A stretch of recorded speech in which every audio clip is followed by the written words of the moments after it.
Hi, it's Pastor Danny with Grace City Church. Today's Tuesday, time for our 2-minute recap. Well, this past Sunday, we kicked off a brand new message series entitled Road Trip, Meaningful Moments on Jesus' Journeys.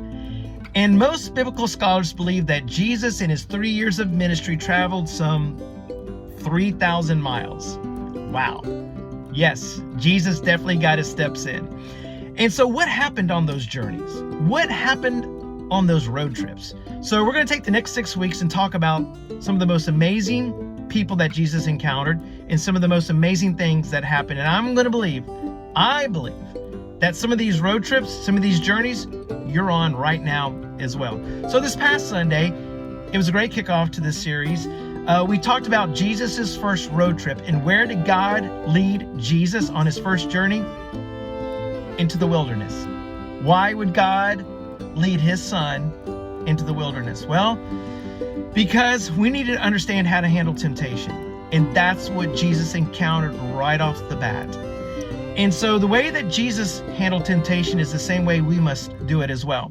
The first thing we need to know is that Satan is sneaky, because Satan knows how to specifically target temptation towards you and towards me.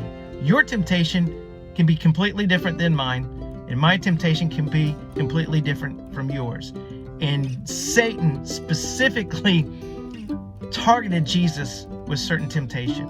And that's what he does for all of us. So how do we conquer it? Well, first of all, through prayer. That's what Jesus did. Boy, he conquered temptation through prayer. And the Bible tells us in Colossians chapter 4, verse 2, to be devoted to prayer. Each and every day, we have to be committed to prayer. We invite God into our life each and every day through prayer and walk with him throughout that day. Second thing we got to do is that we've got to depend on God's power. 1 Corinthians chapter 10, verse 13 says that God's not going to allow us to be tempted beyond what we can bear. In fact, here's the promise. He's going to provide a way out, an off-ramp to that temptation. So we've got to depend on God's power. And the third thing that we have to do is we've got to be in God's word. We got to read God's word, because the Bible describes itself as a sword. And each and every day, you and I are going to battle. It's spiritual warfare, and we have to fight off temptation.